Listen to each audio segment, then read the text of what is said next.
Chapter 55. When should I start? Meanwhile, in the Quinn's residence, Asher was sitting on the swoon chair in his room with a book on his lap. However, instead of reading or doing something productive to add some knowledge to him, he was staring at the black and gold Lloyd bookcase across the room with blank eyes. Ever since Luke told him about his transfer, Asher had been distracted throughout the day. Just like right now, he was zoning out, thinking, why did Maynard, their father, approve it? It just didn't make sense. Everyone knew Luke was impulsive and always decide on a whim. Most of Luke's decisions, even if they were bad ones, were all right since they would teach him a lesson. However, this one was a big one, wasn't it? Luke shifted from the best academy in the country to a no-name public high school. Even if Luke would become the top in his class, that wouldn't be better than being the last in the academy. It's because of her, isn't it? He narrowed his eyes, recalling Cosette and her words during the annual party of their company. It must be. In Asher's understanding, Luke changed school in the middle of the school year to pursue Cosette, and Maynard agreed because he wanted to be in-laws with Conrad. The Black family had significant and strong connections in business, politics, and every field. If the Quinns and Blacks joined hands and became family, that would make them invincible. Moreover, since the Quinns were categorized as elites among elites, one of the very few families in the country who were at the peak of the upper echelon, there were only a few people whom they could benefit through marriage. One of them was the Black family. If Luke and Cosette were arranged for a marriage, no one would object. Both families almost had an equal ground and their companies would benefit equally from each other. It wasn't a terrible strategy, in a business sense, but of course, Conrad wouldn't allow his daughter to be tangled in an engagement or forced anything on her to make her miserable. Maynard had been friends with Conrad for a long time to know his friend, and thus, he was letting Luke linger around Cosette in hopes the two of them would become sweethearts. But the thought of it left a bitter taste in Asher's mouth. "This is annoying," he muttered as his expression grew grim. "Are we that desperate to borrow power from the Blacks? Or, isn't he confident in me anymore?" Asher clicked his tongue in irritation as it bruised his ego. It only made him feel like Maynard wasn't sure whether Asher could maintain the Quinn's greatness. He also disliked the idea of his little brother being used as a mere tool. It made him sick to the stomach. Never mind, he closed the book on his lap and placed it on top of the stand near him. They're too young for that to understand. He rocked his head as he told himself he was simply overthinking. Cosette, although made a foolish decision, didn't seem like a gullible one. She might smile so wide it made her look like a fool, but there was this little part in Asher who believed in her spirit and the data of her school records. Asher went out of his room to get a glass of water and breathe some fresh air in the garden. However, when he was by the mansion's lobby, he stopped as his eyes fell on Luke, who was entering the main door. Asher shoved his hand inside his pocket, holding the glass of water in the other. "You don't look like you had a good first day," he greeted his brother after noticing the dark shroud hovering over Luke. "Grrr," Luke glared at him before he released his anger through a yell. "Ugh, that annoying." Asher jolted as his brother's loud voice echoed, as if the latter had swallowed a speaker. Even the maids around the area jumped in surprise, while others rushed to the lobby to see if something had happened. To their dismay, it was just Luke throwing a huge fit. Luke was panting as he threw his almost empty bag on the floor and cracked his knuckles in anger. "That guy, I will crush him someday." He smoldered through his gritted teeth as he had held in his anger towards Maxen for too long. "I will." Second young master, the maid who bravely approached the exploding young master, jumped back when the latter glared at her as if he would kill her. "Leave me alone," he yelled and huffed, but the maid mustered her courage as she was holding the wireless telephone. "But second young master, the young miss of the Black family is in the line." "I don't care about what." In a snap of a finger, Luke seemed to have sobered up from being drunk in anger as his eyes went round. Only then did he notice the telephone in her hand, which made him glide towards her and snatched it away. "Cozy," Luke gasped as he placed it in front of his ear. "Luke, are you all right?" "Of course, ha, why wouldn't I be? Why are you calling in here and not on my phone?" "I was trying to reach you, but your phone is dead." Luke laughed as he jogged his way towards the stairs, as if he wasn't throwing a huge fit just now. "Right, I think my phone is dead. Haha, did you miss me, Tilda?" While everyone who rushed into the lobby and saw him throw a huge fit watched how fast Luke changed his mood, Asher glanced at the broken phone on the floor. Luke threw his things, and now his phone shattered into many pieces. "It's literally dead," he mumbled and then glanced up, catching Luke already on the second floor. "He's gone crazy." Asher shook his head as he let the maids clean up Luke's mess while he headed to the garden. His brother had a very explosive mood, but this was the first time Asher saw Luke get angry like this. When he sat down on the intricate marble chair and placed the glass of water on the table, Asher tilted his head to the side. Who is he talking about? He wondered, recalling that Cosette seemed to have no idea what happened to Luke, and Luke did not mention it to her. Did he get into a fight on his first day? That's strange. In his opinion, although his brother had this explosive temperament, Luke mostly get angry at him or at their family. He would throw a tantrum on family matters, but Luke never got into a fight. Surprisingly, his brother was good at socializing, especially with the people around his age. That was why Luke had many friends in the academy, and even when his grades were passing grades, he was still popular. It was strange for him to have an enemy on the very first day.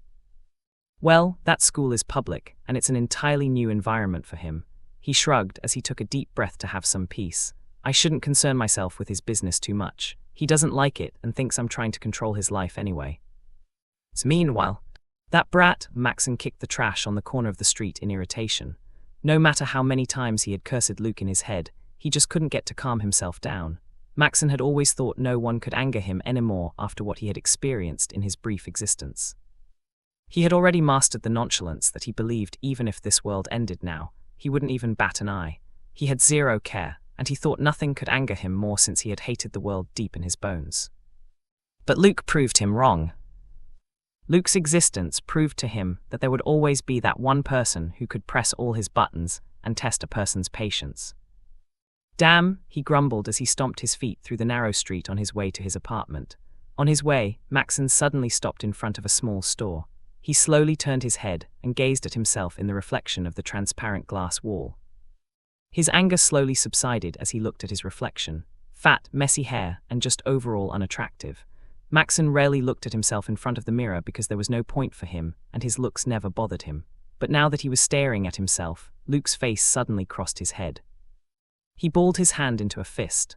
Maxen was aware he wasn't attractive and Cosette wouldn't like him because of how he looked. It would be a miracle if she did.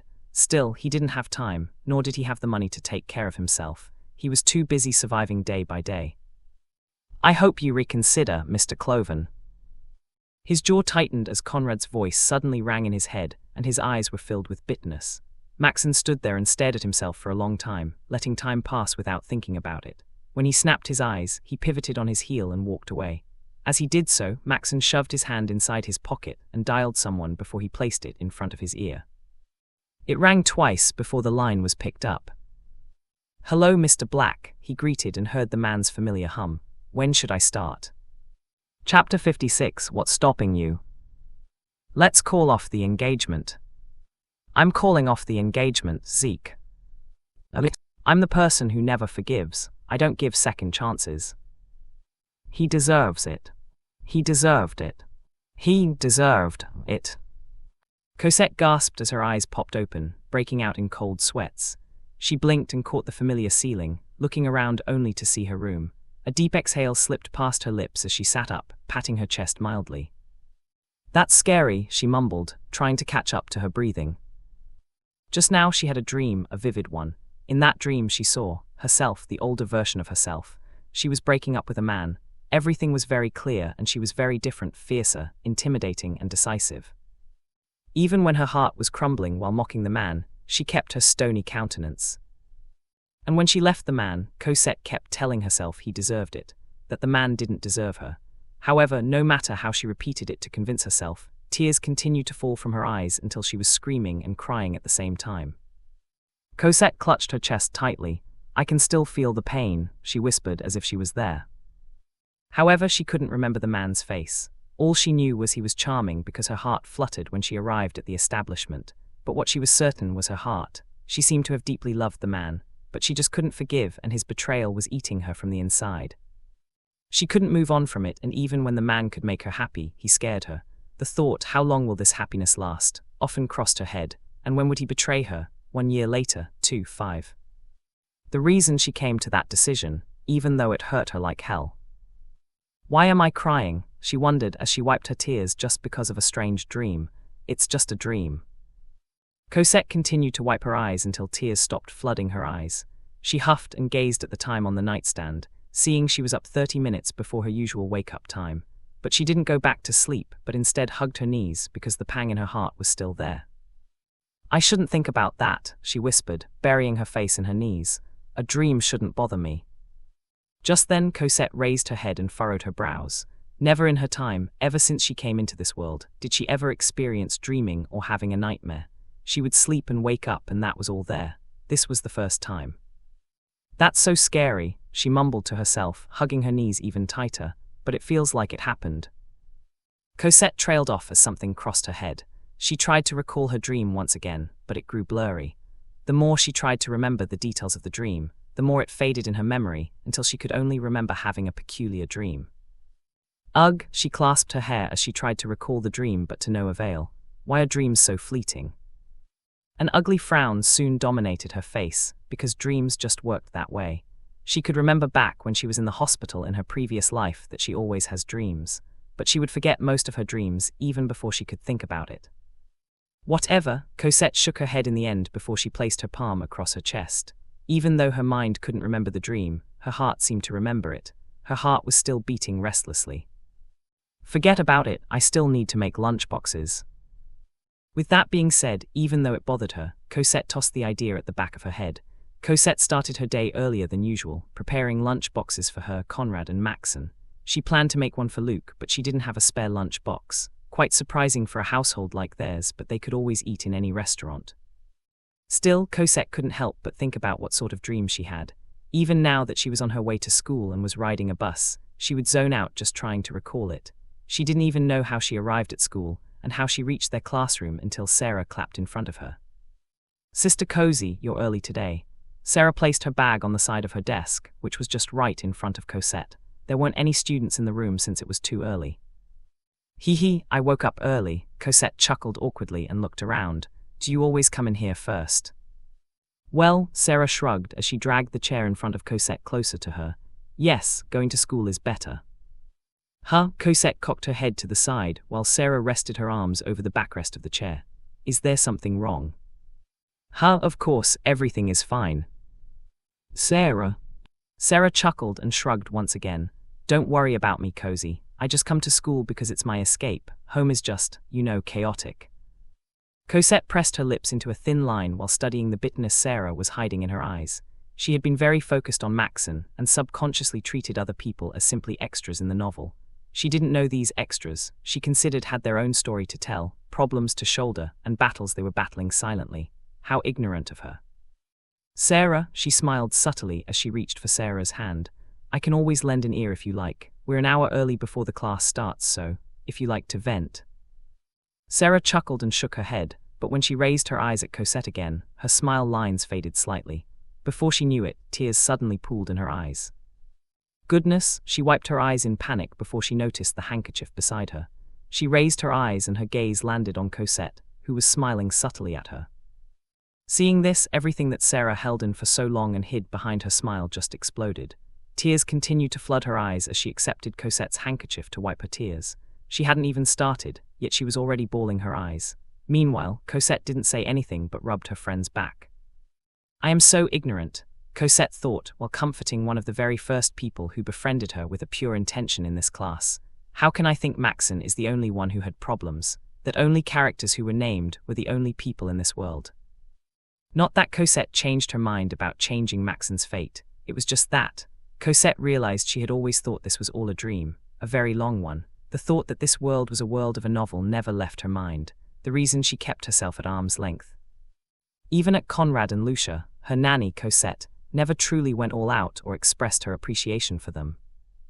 In other words, Cosette only focused on other people's lives, the main characters who had a role in the novel, and it hindered her from looking at the bigger picture. The people around her, just like Sarah, Faye, Amy, their classmates, George the driver, and George the head butler of the House Black, and just everyone. These people weren't just unnamed characters anymore. They had lives, they were real, and they had soul, conscience, own intelligence. They were humans. It was strange if Cosette thought about it, but she had to see it. She had to see and accept this was now her reality, this was now her world, and she was part of it. When Sarah calmed down after 10 minutes of crying, she shared her struggles at home. Apparently, Sarah would always go to school early and go home late because she never felt at home. In her own home, she would always tread on eggshells, and most of the time, her parents would always scream at each other every time they meet. Cosette never knew Sarah was carrying such a weight on her shoulder because she was always the prim and proper type of lady. She was the type to smile and carried herself respectfully. Sarah hid her inner turmoil, so no one ever asked her the question, "Is there something wrong, or are you fine?" That was why, when Cosette asked her if there was something wrong, she just couldn't help but tear up. And before she knew it, the emotions she bottled up for so long exploded like how a soda would explode when shook. As the students started coming in, Sarah excused herself to the washroom, while Cosette went out to the rooftop to breathe fresh air. "Ha," Cosette huffed as she stood in the middle of the rooftop, looking up at the clear blue sky. "What's stopping you, Cosette?" she asked herself. "What's stopping you from accepting this is your reality now?" She remained quiet for some time before an answer came clear to her head. Nothing. Chapter 57, Going to Work. The whole day went in a blur. It was just like a repeat of the day before. Classes, Luke asking her to share the textbook, Luke and Maxen glaring daggers during lunchtime, then classes until the school bell rang. Sarah went by like usual, smiling as if she didn't have a problem, and no one noticed it. Even Cosette had to pretend she didn't know because she knew pitying Sarah was the least her friend wanted. I don't even know why we're walking like this." Cosette was snapped back from her trance when she heard Luke grumbling beside her. She turned her head and gazed at Luke, only to see him grinding his teeth while glaring daggers at Maxen's back. "We're not even walking side by side with him, not that I care. Hey, can you slow down?" A light chuckle escaped her mouth as Luke's expression changed with every passing second. His brows rose as he gazed back at her, tilting his head. "What?" "Nothing." She shook her head and gazed ahead, furrowing her brows as she noticed the small distance between her and Maxen. Cosette and Luke were walking closer than in the past. "I think I'm having an existential crisis," she mumbled, glancing back at Luke. "Should we buy ice cream on our way?" Luke scrunched his nose up and frowned, "As if I have a choice." "Well, you always have a choice," she shrugged. "You can go ahead, you don't have to walk me home." "No," Cosette flinched at his aggressive reply, seeing Luke point at Maxen. "Even if my feet get obliterated by walking around the world, I don't care for as long as I'm sure he won't have a private moment with you." "Luke, calm down." She blinked twice as she just noticed Luke was more riled up today. Now that she thought about it, Maxen was also in a terrible mood. Although Maxen was quiet and wasn't as aggressive as Luke, Cosette could feel the dark shroud hovering over Maxen. She gulped as she studied Maxen's back. He was pissed, and it was very obvious to her. "I couldn't pay attention the whole day, but did I miss something?" she wondered, ignoring Luke's consistent prattling while he would yell at Maxen from time to time. "But I don't think something happened since Luke stuck with me like glue, and I stuck with Maxen like his assistant." Cosette pondered about it, but no matter how she racked her brain, she just couldn't remember taking her eyes off of these two. And then it hit her, the abduction. "Luke, are you sure nothing happened yesterday?" she asked in a quiet voice because she called Luke yesterday, but he reassured her the two of them were cool. Obviously, that wasn't what seemed to have happened. "Of course," he exclaimed for everyone to hear. "I dropped him off because I have a big heart." She narrowed her eyes but nodded, even though she doubted that was just what happened. Instead, she stood on her toes and reached for his head, ruffling his hair slightly. "You do have a big heart," she admitted with a smile so he could calm down even just for a bit before he could have a heart attack. Fortunately, it worked. Luke blinked twice and touched his head when she retrieved her hand. His lips curled up subtly, gazing back at her before she looked ahead. "That feels nice," he thought, scratching the back of his head. He bit his lips when its corners stretched broader, pleased with the praise and the appreciation of his sacrifice yesterday. Even though his blood pressure would naturally skyrocket with just the sheer thought of Maxen, Cosette was there to soothe him. That jerk." His eyes glinted dangerously the second he set them on Maxen's back. "Did he think he can get ahead of me? This young master here is bright." Meanwhile, Maxen, who was walking only a few steps ahead of them, had a dark expression. Although he never looked back once, he didn't need to check if the two were still following him. Luke had swallowed a megaphone, and anyone could hear his voice across the area. So Maxen could also hear their conversation. His expression darkened even more when Cosette agreed Luke had a big heart. How come? Were they talking about the same person here? Was Maxen the only one who noticed the horns in Luke's shadow? The more he thought about it, the more his blood boiled. Not only did he have to put up with Luke yesterday, but the latter also had the nerve to use Maxen just to get praised by Cosette. It was petty, but even so, it angered Maxen.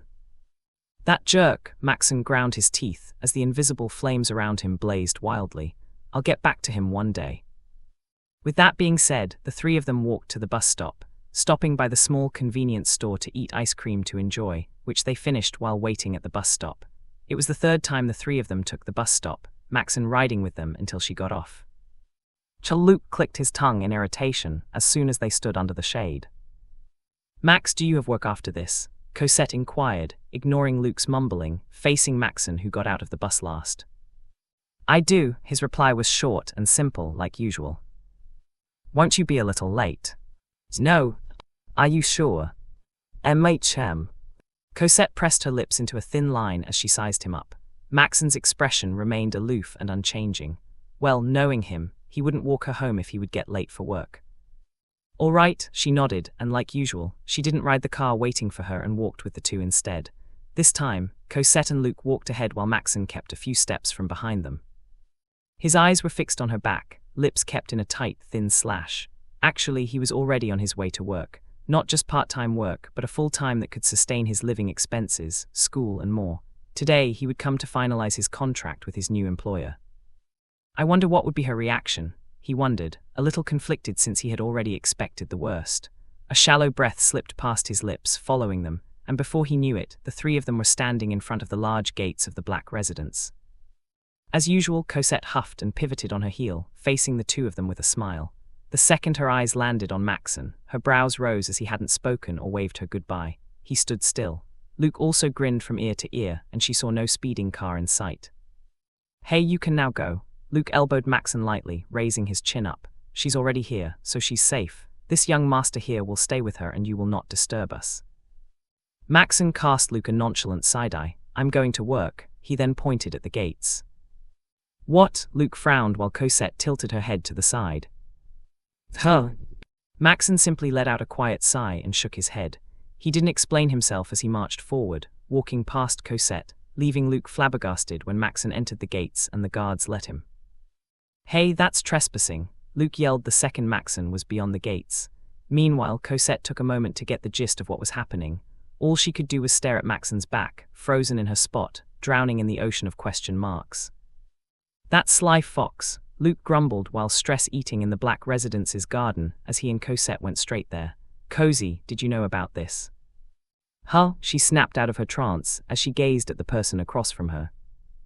That fat, your friend, did you know he will be working in your house? What is his position? A gardener.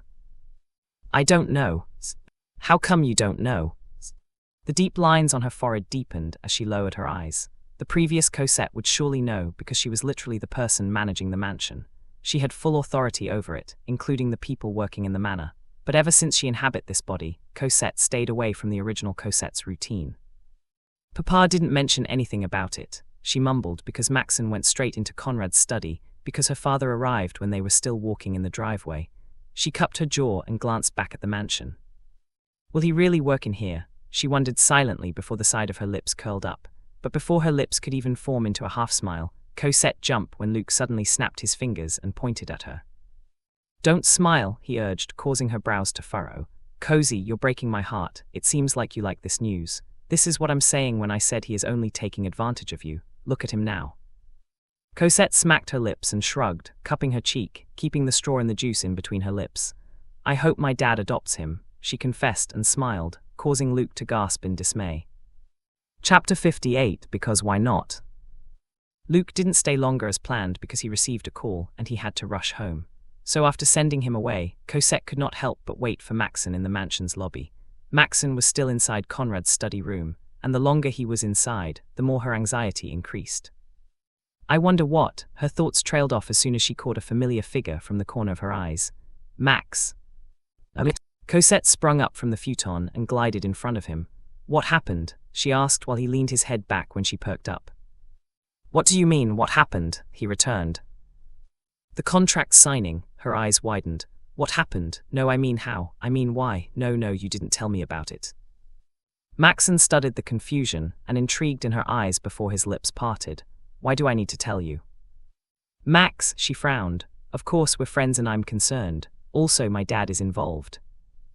You should have asked him. Maxen cleared his throat and took a step back. I will go now. Wait, you'll go without having dinner. Cosette clasped the hem of his blouse and tugged him back. Stay for dinner, will you? Maxen will stay for dinner. Her brows rose when she heard Conrad's voice from the corner. Cosette turned her head and saw her father approaching from the east. It's in the contract. Huh? She tilted her head to the side and darted her eyes between Maxen and Conrad. What do you mean by that? Maxen will now live with us. Conrad stopped several steps away from the two, eyes falling on her daughter's hand holding Maxen's blouse. The house is big, and it is better if he stays here instead of finding him a villa or an apartment.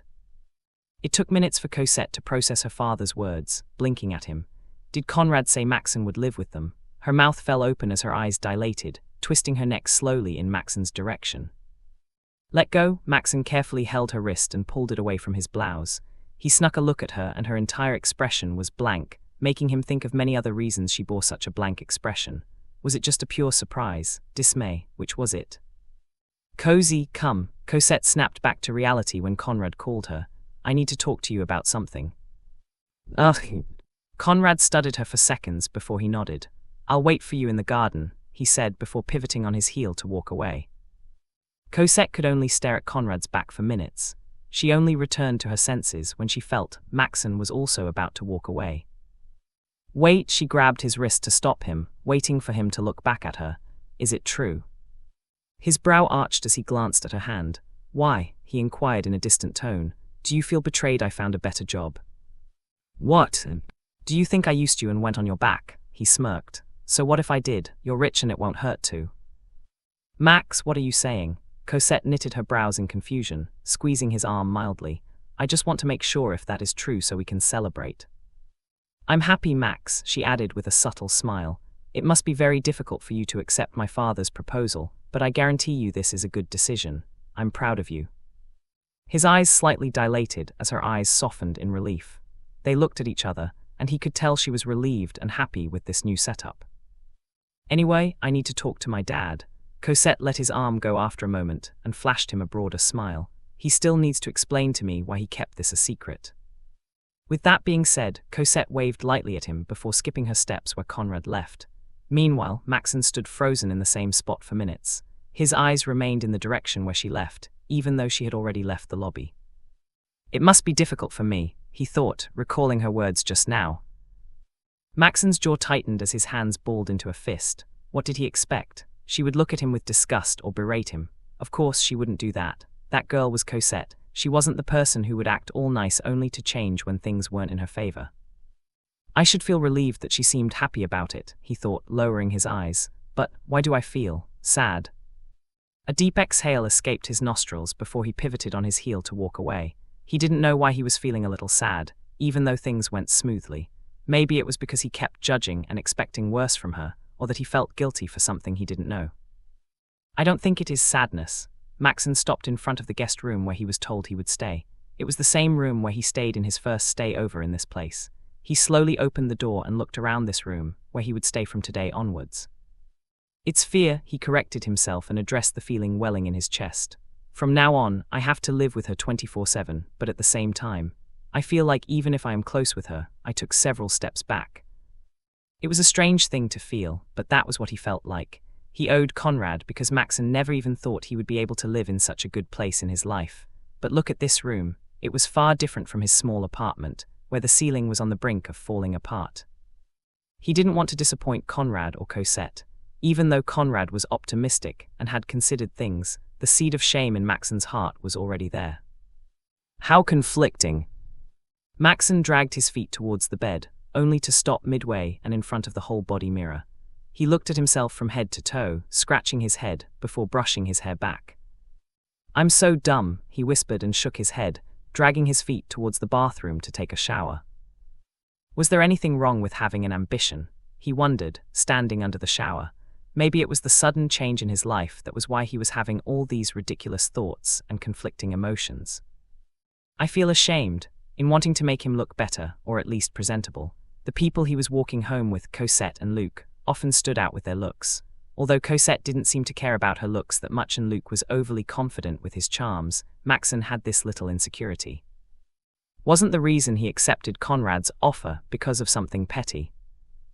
Maxen closed his eyes and cocked his head back, welcoming the sprinkle of water on his face. Why am I scared again? He asked himself, and the answer immediately crossed his head. It's because I don't want to be happy. He ran his palms over his face and brushed his hair back once again, because I don't know until when it will last. That had been the story of his life.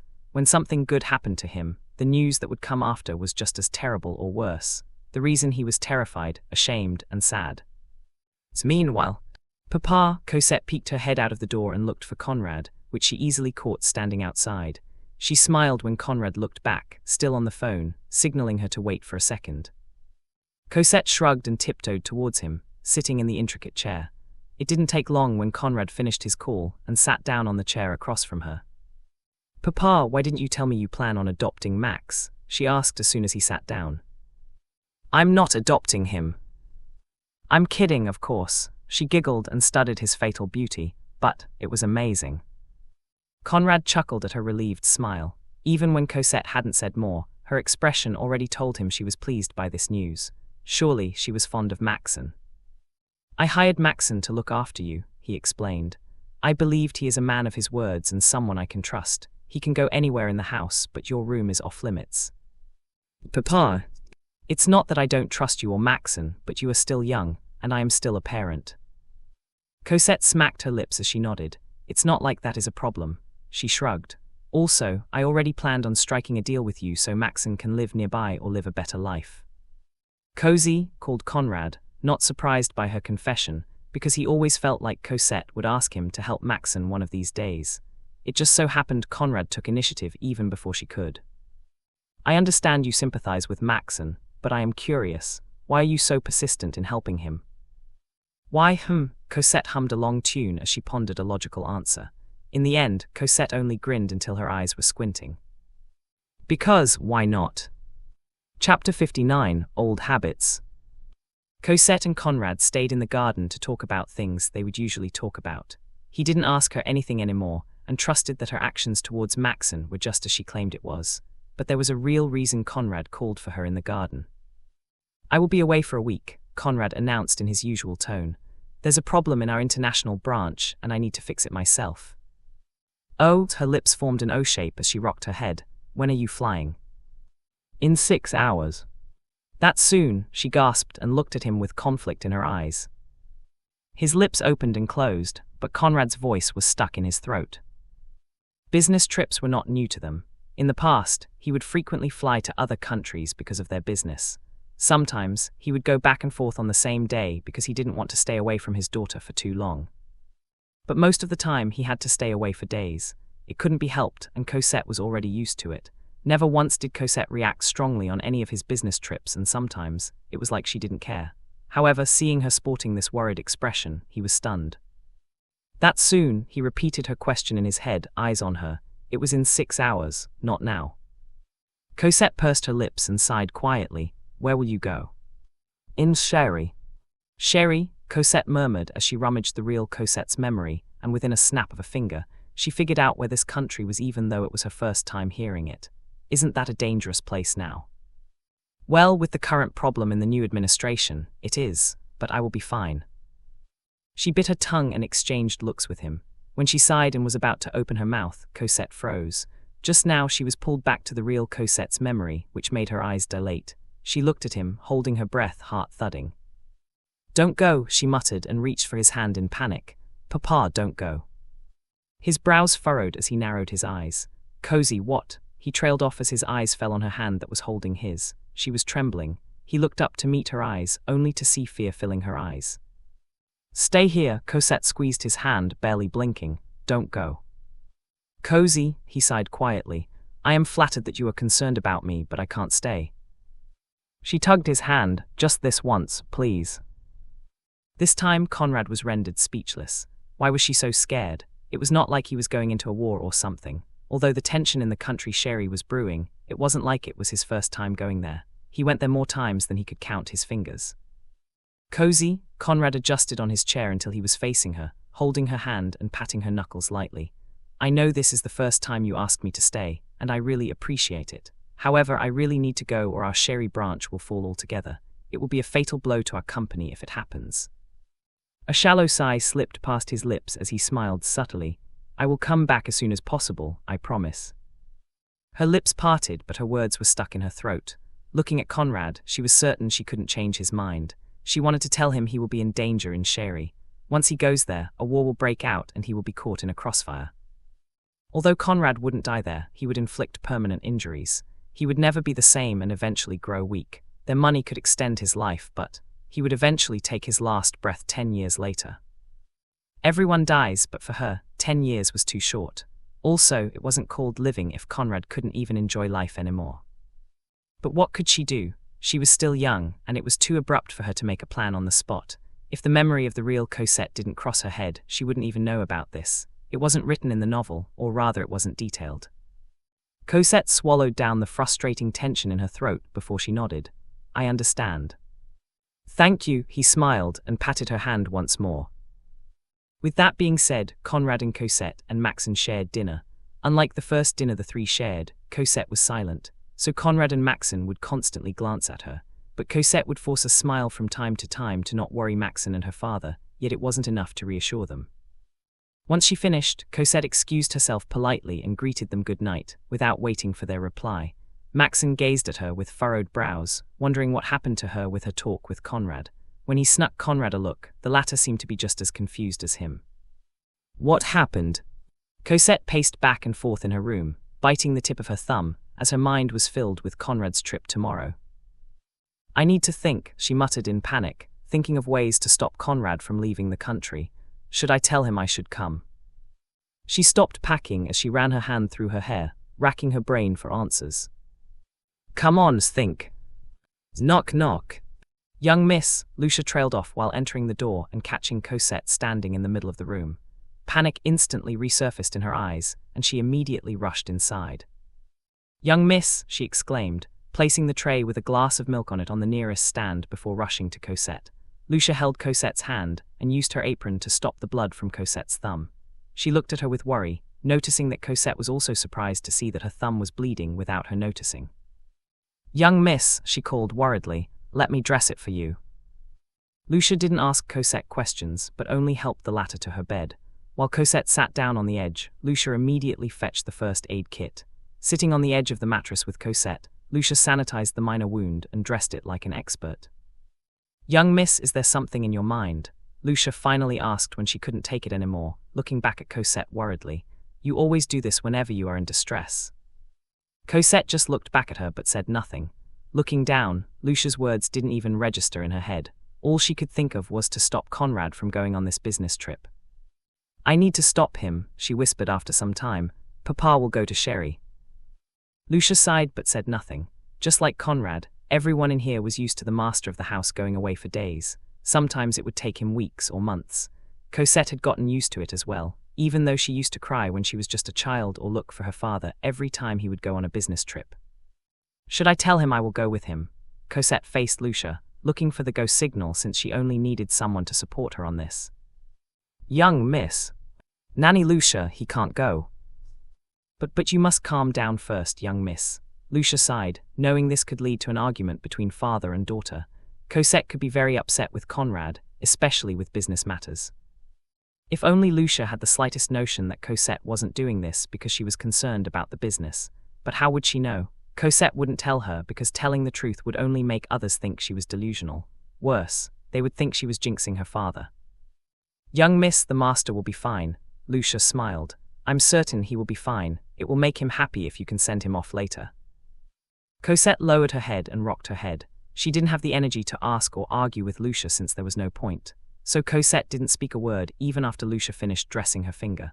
She then slipped under the sheet after finishing a glass of milk, pretending to sleep so her nanny wouldn't get worried. Cosette laid flat on the bed, eyes on the ceiling, mind busy thinking of different plans. Honestly, no matter how much of her brain she would use, she couldn't think of any plans that could make Conrad agree with her. She stayed there for hours, not getting enough sleep until the clock hit midnight. I will go, she announced, sitting upright, huffing. I can't just lie around here. Even if I look like a whiny little girl, I can't let him go. With that being said, Cosette tossed the blanket and flung her legs out of the bed. Little did she know, when she went out to look for Conrad, her heart sank. Conrad's schedule was moved up, and he had to leave 30 minutes before she came looking for him. Chapter 60. Calm down. Young Miss, Butler George knitted his brows in surprise when he saw Cosette in the mansion's lobby. Where are you going? I will go to Papa's study. Is he there? The butler sighed before he relayed the news to her. There was an emergency, and Master's schedule was moved up, so he told me to tell you he will make it up to you once he comes home. What? Cosette knitted her brows as she registered what the butler had just said. You mean Papa already flew out to Sherry? Butler George nodded, only to see her complexion turn pale. Young Miss, are you all right? He inquired in worry while Cosette looked back at him in disbelief. No, she whispered, and without explaining herself, Cosette rushed to Conrad's study. When she saw his home office empty, Cosette jogged her way to Conrad's bedroom. Nothing. No, she held her head, staggering back. This can't be happening. Young Miss. Butler George, who followed Cosette out of worry, stood several steps from the door where she stood. Is there something?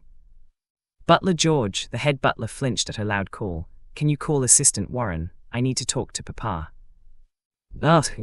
Now, Cosette raised her voice, making Butler George flinch once again. Emergency. Oh, all right. Butler George didn't know the urgency of the matter, but still did what he was told. Meanwhile, Cosette returned to the lobby where she paced back and forth, calling Conrad's number but to no avail. Butler George couldn't reach Conrad's assistant, but seeing Cosette, he kept trying.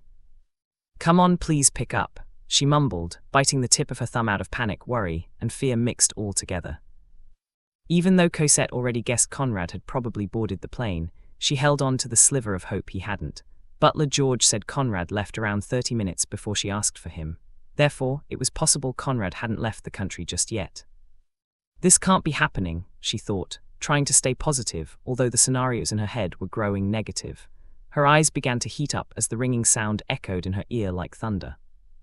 All she wanted was for Conrad to pick his phone up. As long as he would, she was certain she could convince him to stay. She couldn't let what happened in the past happen again. Not her father. Not when they were just starting to see eye to eye. They had so many things to do together, and they wouldn't do that if he was bedridden. Soon, her sniffle was heard, wiping the corner of her eyes with the bottom of her fist. Yet she didn't break down and continued her attempt to reach Conrad. She would have rushed and followed Conrad, but she didn't know where he took off. He could have boarded a private plane, or just one of what they owned. It all depends on Conrad's mood, and they couldn't reach their assistant as well. While Cosette continued to pace back and forth in worry, she didn't notice that Maxen was just around the corner. Maxen furrowed his brows, darting his eyes between Cosette and then at the head butler, who was also on the phone. Cozy, he trailed off the second he noticed the worry in her eyes as she bit the tip of her thumb that was already wrapped with a band-aid. Maxen carefully approached her, and before he could even think of what to tell her, he held her hand down, which made her look up at him. You're biting it so hard, he voiced out naturally, holding his breath upon recognizing the desperation in her eyes. Are you? Cosette just ground her teeth and pulled her hand from his grip, looking away and redialed Conrad's number. Cozy, Maxen whispered, a little bit taken aback at what he was seeing. He was used to seeing her smiling all the time, and he kept wondering when she would stop smiling. However, now that he was seeing this expression, it felt like a hand was squeezing his heart. Butler George, did you reach him? Asked Cosette, avoiding Maxen's gaze, ashamed to look back at him in such a state. Her heart sank when Butler George shook his head with a deep frown. Cosette balled her hand into a fist and remained silent. After a second, a determined glint flickered across her eyes as her lips parted. Please call for Driver George, I will look for him. But young miss. Now, she huffed, looking at the butler straight in the eye. Please. Butler George let out a shallow breath. Until now, he didn't understand Cosette and her heightened emotion, but since she was no longer a child, he understood it was probably important. Hence, Butler George called for Cosette's personal driver so he could drive her to Conrad.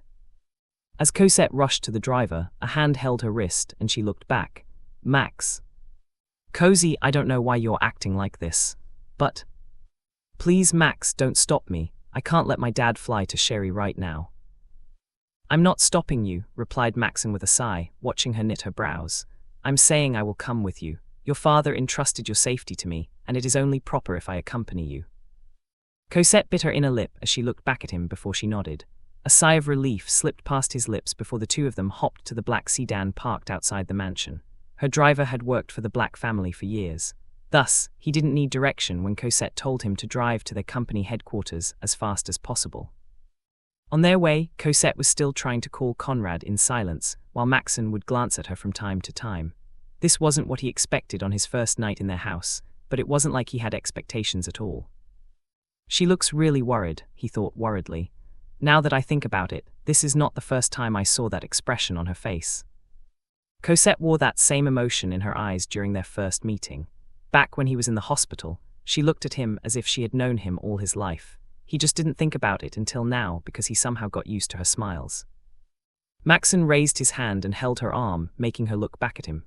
"Stop biting your thumb," he said, putting her hand down to her side. "Max," she whispered but said nothing further. Instead, she continued her attempts to call her father and let him hold her arms down so she would stop biting her thumb. But with her nervousness, Cosette unknowingly started biting the excess skin on her lips. "I can't hold that for her." He sighed inwardly and squeezed her arm to get her attention. When she looked back at him once again, Maxen studied her eyes for a moment. "Calm down," he advised in a calm tone. "I know you are worried, but panicking will not help. We'll reach wherever our destination is, and if Sir Blac had already gone, you can just fly tomorrow, right?" A subtle smile turned up on his face as he squeezed her arm mildly. "Stop biting your thumb and lips. You'll only hurt yourself." Cosette looked at him, but instead of listening to his advice, she bit her quivering lips while tears formed in her eyes. "Everything will be fine." Maxen planted his palm on top of her head and ruffled it slightly. "Just take a deep breath, all right?" Cosette nodded before she let out a muffled "MHM." "Now give that phone to me. I'll try to call your father while you gather your thoughts." He retrieved his other hand from her head and then opened it between them, nodding at her encouragingly. Cosette reluctantly handed him the phone, and he smiled in satisfaction. "Take deep breaths, I'll give it to you once he picks it up." Maxen waved the phone slightly before he leaned back. He kept his other hand on her arm, patting it with his fingers to soothe her while calling Conrad. As the phone rang, Maxen glanced at her. Cosette closed her eyes while taking deep breaths. While she tried to calm herself down, Maxen noticed how her hand was balled into a tight fist. Usually he would think twice about his actions, but right now he couldn't. And before he knew it, he already slipped his hand down from her arm to her fist. Her brows rose as she opened her eyes, gazing down to their hands, then back up to his eyes.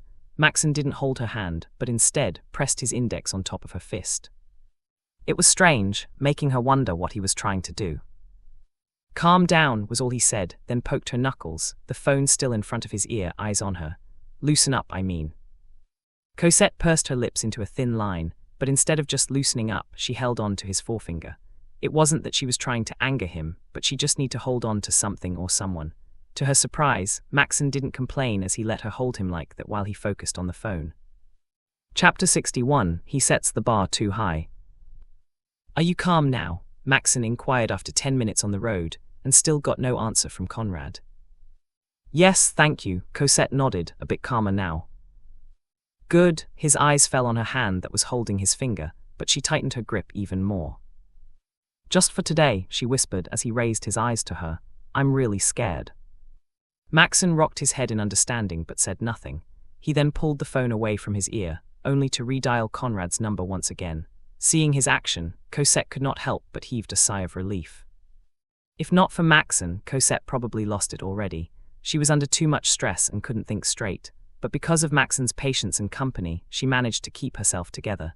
Still, she wanted to hold on to him, afraid she would go anywhere if she couldn't take the weight anymore. "Maxen is right, I can just fly to Sherry tomorrow," she thought to calm her still racing heart. "It's not like Papa will die, of course he will not."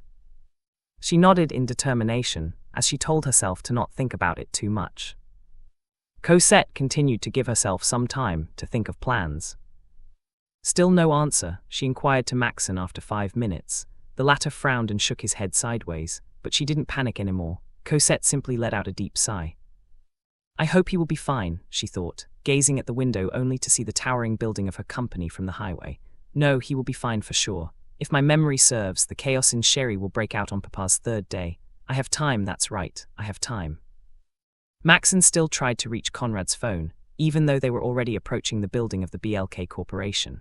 He would glance at her from time to time and sigh in relief seeing her calm. His eyes once again fell on her grip around his finger. Warmth filled his heart at the sense of need he felt from her, even though she was gripping it until her hand turned white. "Ah!" Maxen flinched when Cosette suddenly let his finger go and exclaimed. When he raised his gaze to her, Cosette was slapping the window rapidly but lightly. It took her seconds before she remembered to press the button to roll down the window. "Papa," she yelled as their car stopped in front of the building. Conrad halted and straightened his back, standing in front of the back passenger seat. He twisted his neck when a car parked just right in front of his ride and in front of the entrance. His brows furrowed the second he saw his daughter, wearing nothing but her pajamas, running to him. "Cozy," he tilted his head, and before he could ask, he froze. Cosette jumped to him and embraced him tightly. "Cozy, what?" He frowned upon feeling the vibration of her body against him, planting his hand on her back. "Please don't go to Sherry, Dad," she begged with a shaking voice. "If you are going, then let me come too." "Cozy."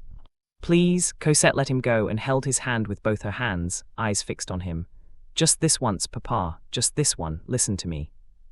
Conrad furrowed his brows, studying the desperation plastered across her face. Even if she didn't beg him, her eyes already told him she wanted to be heard. He glanced to his right, where his assistant was standing. The latter smiled and bowed slightly. "Cozy," Conrad set his eyes back to Cosette and his eyes softened. "I'm afraid you are late." "What?" "I already sent another person to go to Sherry," explained Conrad while she blinked twice, as if that would help her register his statements faster. Warren, Conrad's assistant, chuckled.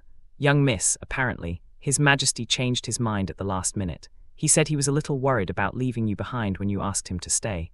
Thus, this humble servant here can only send other people to Sherry while we stay in touch with them."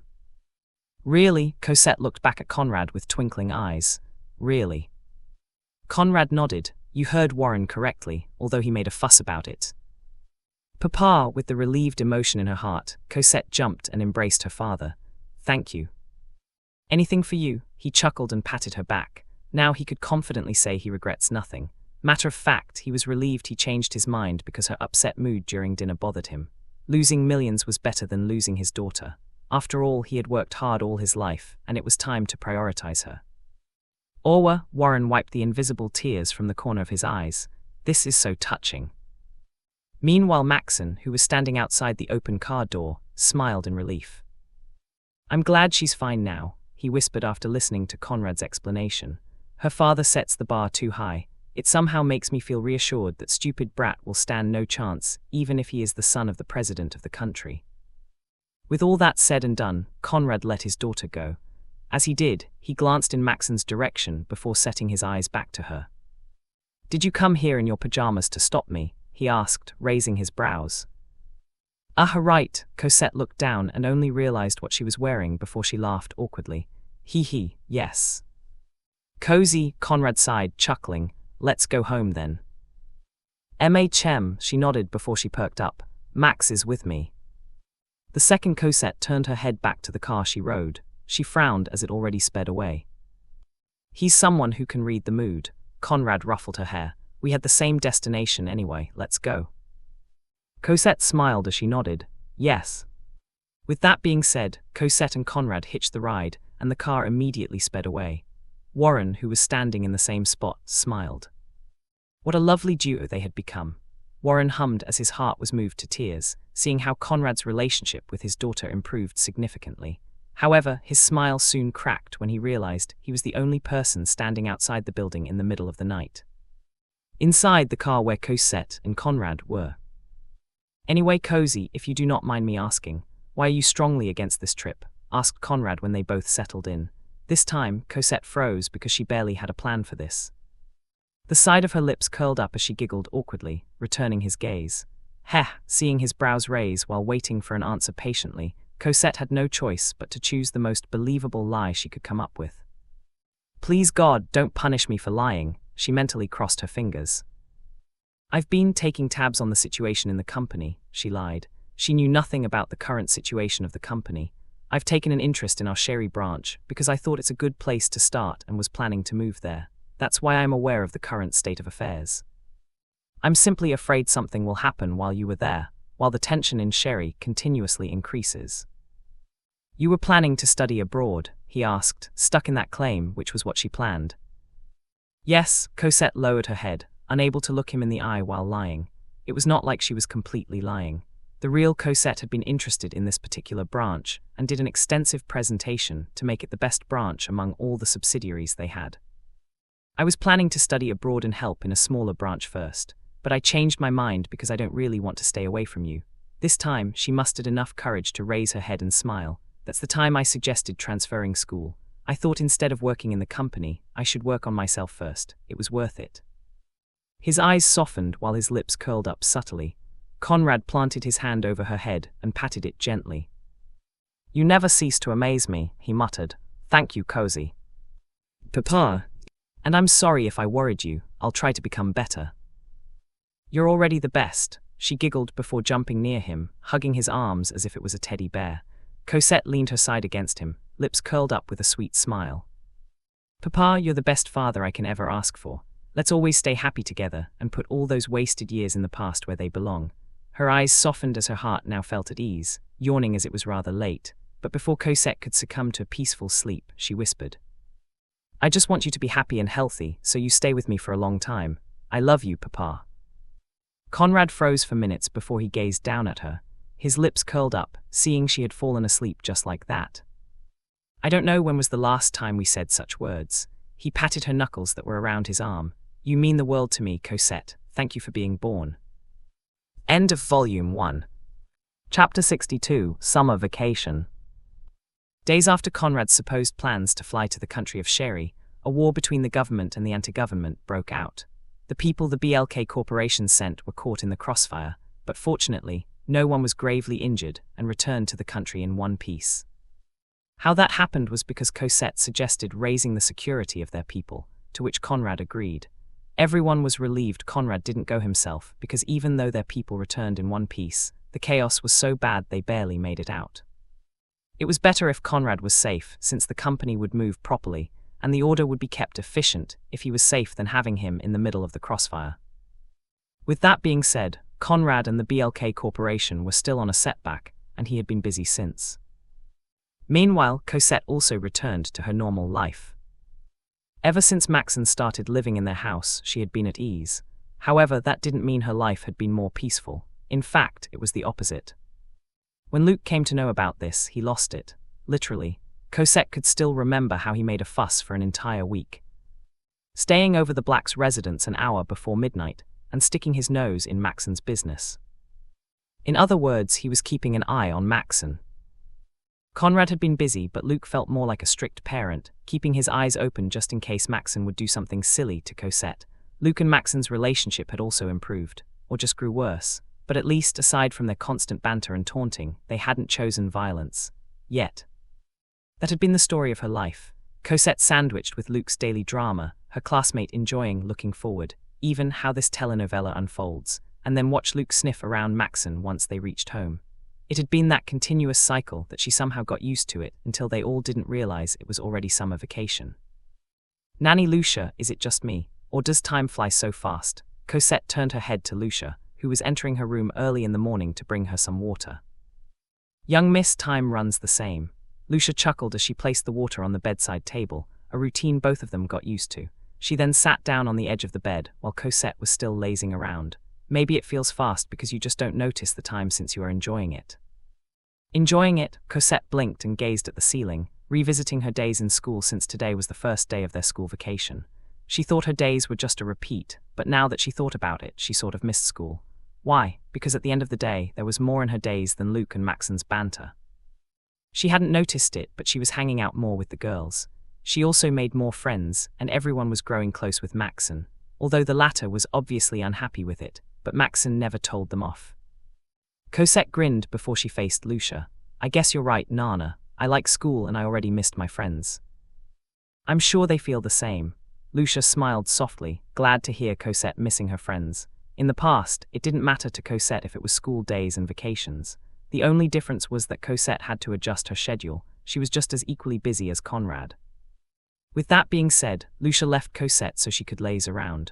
The young miss had worked hard the past months, waking up early in the morning to make lunch boxes without a break. Therefore, she deserved to have a lazy day.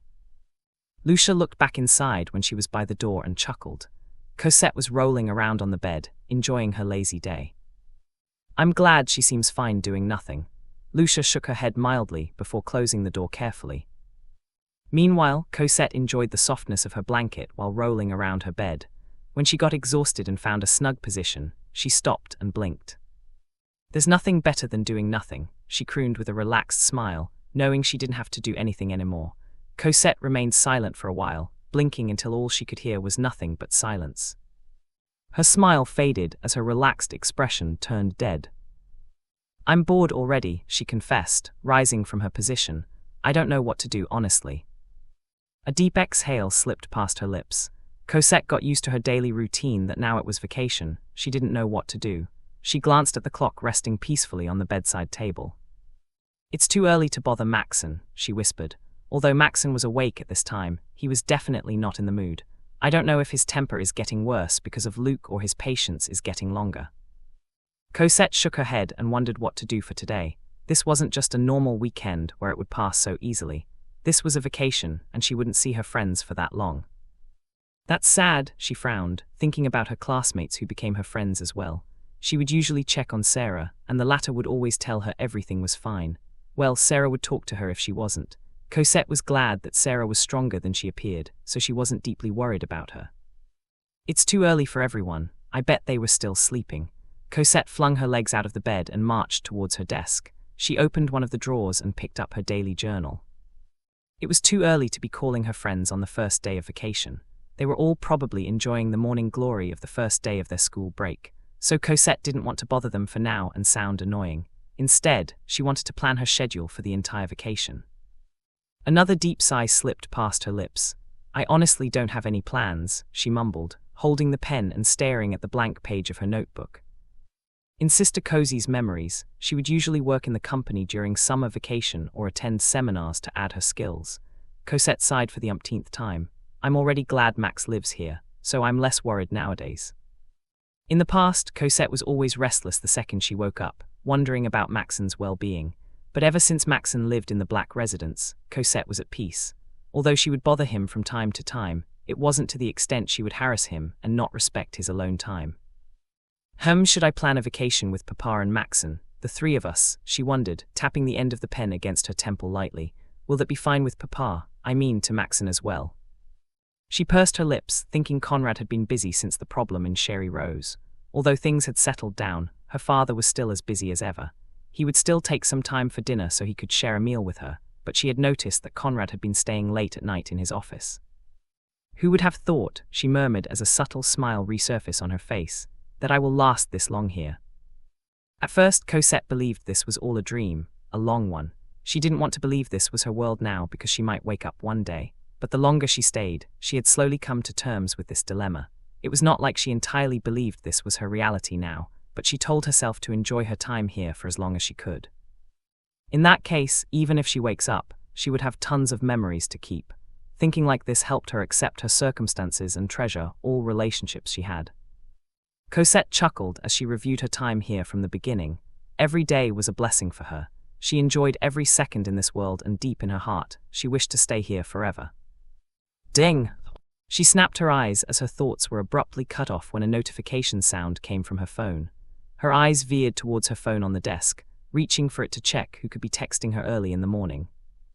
Cosette chuckled the second she saw Luc's message. It says, "Cozy, I'm bored to death." "Me too," she replied and sent it without a second hesitation. She could imagine Luc's dead expression just by reading his message.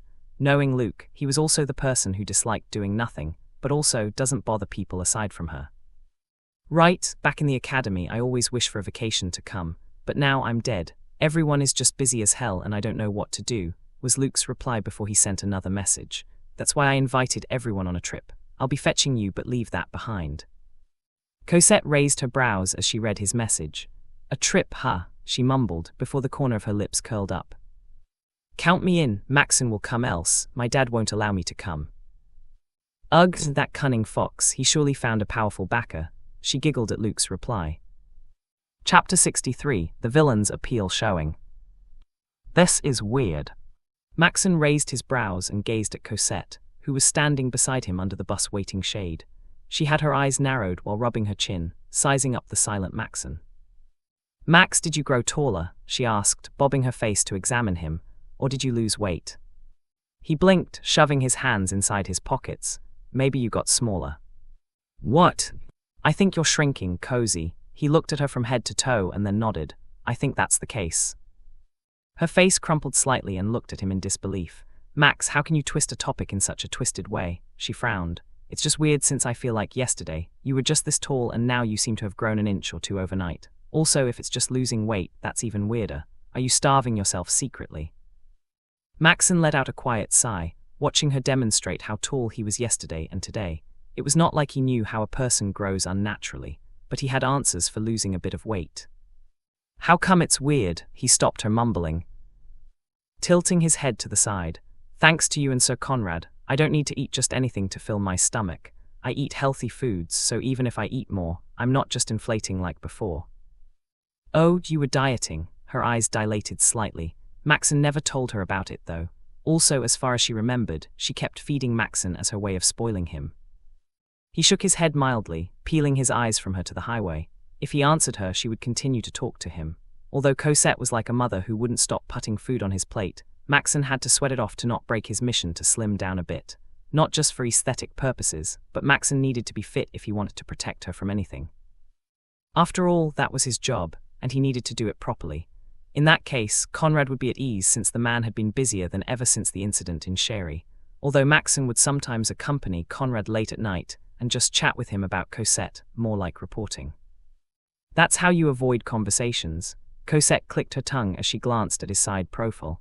Luke said he will fetch us. He is taking his time, huh? Please tell me he is not driving. How can he drive? We're both minors. Maxen glanced at her for a moment. He's a brag. Maxen, Cosette smacked her lips and held her hand behind her, taking a step closer to him. I'm just curious, are you and Luke? No, but I haven't finished my sentence. Just no, he cast her a side-eye, not interested in anything regarding him and Luke. His name and my name shouldn't be in the same sentence. She frowned as she shuddered, sensing the deep dislike coming out of his voice. Surely Maxen disliked Luke but was tolerating him. It was the same with Luke. The second young master of the Quinn family was never ashamed of his declaration of hate to Maxen. If this is a BL novel, she trailed off as her breath hitched, eyes widening as Maxen suddenly bent over until his face was a palm length away from her. He raised a finger in front of his lips, shushing the rest of her abominable sentence. Not a sound, Cozy, he warned, and in that second, a sense of dread crept up her spine. She held her breath and stared at those sharp eyes, and for some reason, his quiet voice sounded truly menacing. She gulped. The villain's aura was exuding from his back and flickering in his eyes. It was something she never felt from him until now. Understand, he continued, and all she could do was nod in fear. The side of his lips curled up slightly, taking advantage of the situation to study her face up close.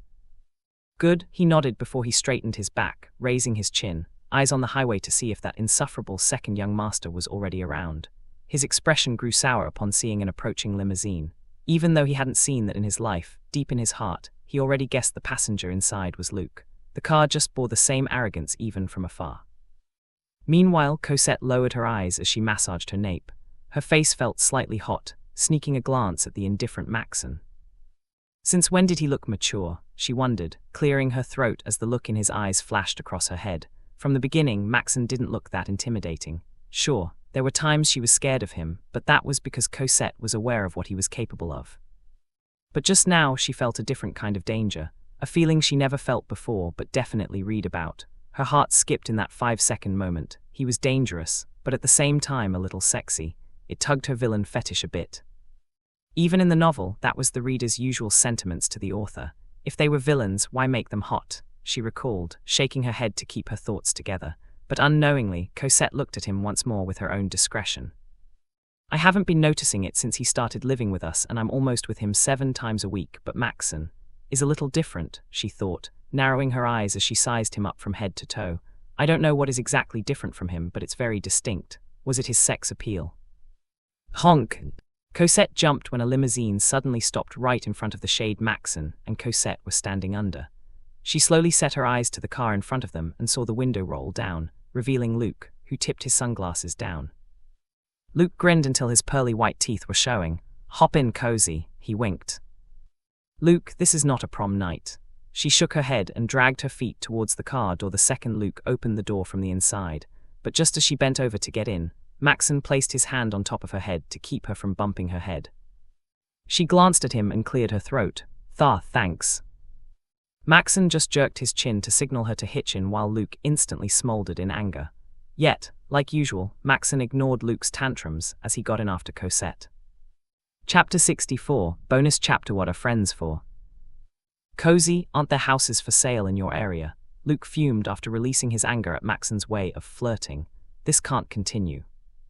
Luke, don't you live in an exclusive subdivision? Cosette sighed, already numb in Luke's moment of rage, that she already prepared an earplug ahead of time. Maxen was also wearing his earplugs, eyes on the window, keeping his silence. He was always like that while Luke was singing his accusations towards him. Even if we live in heaven, I can't let this guy be with you 7 days a week. Cozy, what about our future? She cringed at Luke's reply. What sort of husband-to-be will I become if I let another guy linger around my future wife?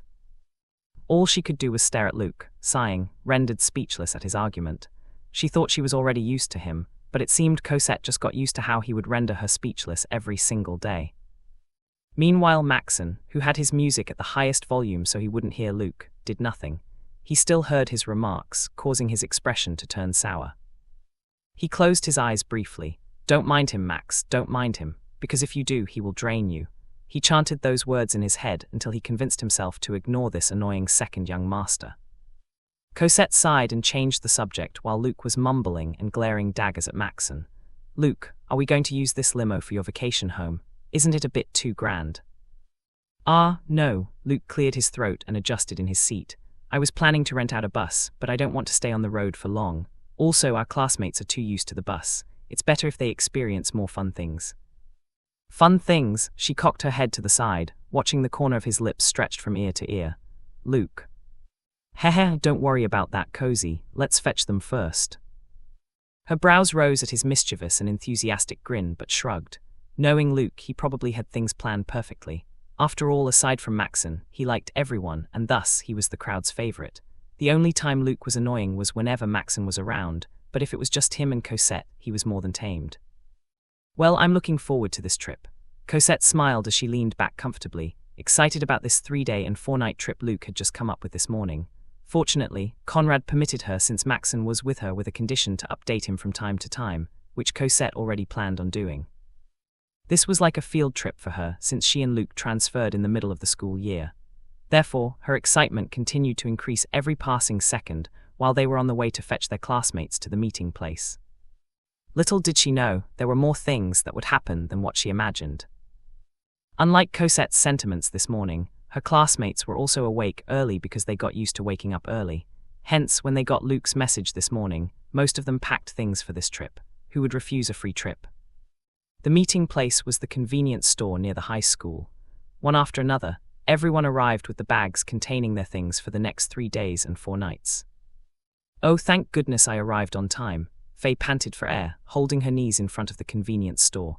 She raised her head and her classmates were already there. 3 were around 15 of them. Here, Faye snapped her eyes and set them on Sarah. The latter was waving at her from the inside of the store. Her brows rose to see Sarah was with her other female classmates, but Amy was nowhere in sight. When she entered the convenience store to cool down, she looked around. Amy is still not here, asked Faye to Sarah as soon as she sat down on the chair next to her. Well, she said her parents didn't allow her to go, Sarah explained with a sigh. What? Sarah nodded. You know her. Her parents need to be notified days before things like this, and it's always not sure if she will get their permission. I should have dropped by her house and asked their permission. Faye sighed deeply. Amy had strict parents, and they would only allow Amy to go out if she was with Faye. Her parents trusted Faye for some reason. That's sad, Faye added and sighed once more. She's probably crying right now since she will miss another trip with her friends. Sarah pursed her lips and patted Faye's shoulder. Let's take tons of pictures and send them to her. She'll just feel worse if we do that.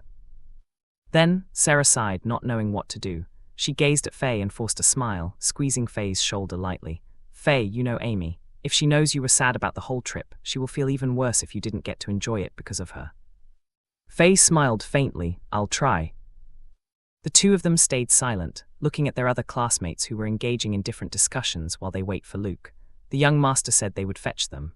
Although Luke was someone who would brag at every turn, everyone didn't doubt that he came from a well-off family. but how rich? They didn't really match it with those rich families they often see on television.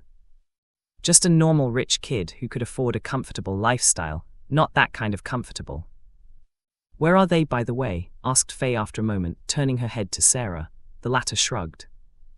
"Cozy said they were on the way, and that's 30 minutes ago." As soon as the last syllables escaped Sarah's lips, a limousine stopped in front of the convenience store. Their classmates outside suddenly stopped talking, gazing at the expensive car in front of them. Faye and Sarah, who were inside, furrowed their brows. "What's?" Faye trailed off when the window rolled down, revealing the dashing Luke. "Sorry for making you wait." Luke grinned brightly, and then Cosette peeked from behind him. "Hello, everyone." But their classmates didn't reply for a moment, and just gazed at them, wide-eyed. Did they just fetch them with a limousine? Chapter 65, bonus chapter. What are friends for? 2. It took a moment for them to snap back to reality and flock around the door of the car. Luke, who enjoyed the look on their faces, indulged with them for minutes before telling them to get in. Since they were quite a few of them, it took some time for everyone to settle in while Cosette got out to talk to Faye and Sarah. "Where's Amy?" asked Cosette, watching the two look at each other before looking back at her. "Her parents didn't allow her to come," said Sarah while forcing a smile. "Amy was never allowed to go on unplanned trips." "Really?" "She'll be fine," Faye reassured, although her eyes told Cosette otherwise. "She's used to it. It's not like this is the last trip we can go." Cosette frowned and pursed her lips, but before she could agree, she turned her head back when they heard Luke's voice. "Hey, it's time to go." Luke tilted his head after seeing their somber expression. This wasn't the expression he was expecting. "Any problem?" he asked as soon as he reached the three girls. "No, everything is fine." Sarah elbowed Faye so the latter could back her up. Yes, everything is fine," Faye backed up with an awkward nod. Amy didn't get her parents' permission. While the two didn't want to bother Luke, Cosette confessed with a deep exhale. "It was a little sad that she can't go, since it would be good if the four of us were complete." Sarah and Faye looked at Cosette and smiled subtly. They had always felt Cosette, although kind to them, was someone who could replace them easily, but it seemed they were wrong. Cosette treated them as precious as they treated her because they were friends. "Ha," Luke planted his hands on his hips. "Then, let's ask for their permission." "Ha," the three looked at him and cocked their head to the side in unison. "Amy is your precious friend, and she is also mine. It won't be the same if she isn't there." His lips stretched from ear to ear, seeing the shock on their faces. "Wait, but her parents are strict," Faye blurted out, but Luke's confidence simply shot up. "You'll understand the meaning of strict parents if you meet my grandparents. They will give you hell. Even my father turns to a completely different person, as if he just came out straight from the temple whenever we were visiting them," he bragged, making the three of them look at him with conflict in their eyes. Was that something he should also brag about? "Come on, we have a friend to rescue," he urged, walking behind the three and pushing them towards the car. With that being said, this trip to unwind had become an adventure that would strengthen the foundations of their friendships, which would last forever. But no one had yet known that now. All they knew was that this summer would be one of the many more unforgettable memories they would bring until adulthood. Meanwhile, Amy sulked in her room, lying on her stomach on her bed, head in her folded arms. She was biting her lower lip, a little emotional at her parents' refusal for her to join her friends.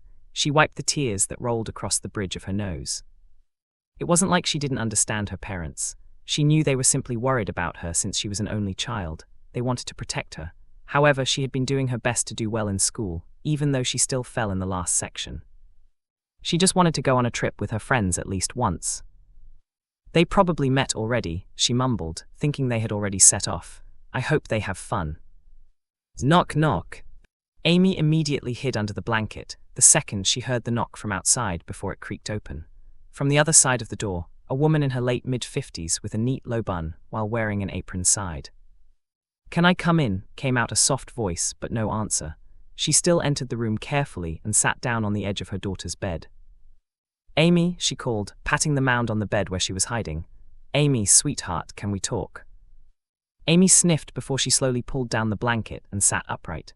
She wiped her tears with her arm, clearing her throat and avoiding her mother's gaze. "Sweetheart, you understand why we're doing this, right?" her mother asked in a gentle tone, waiting for her daughter to meet her eyes. "Do you hate us?" Amy shook her head mildly. "Of course not. How can I hate you?" Her voice cracked as tears flooded her eyes once again.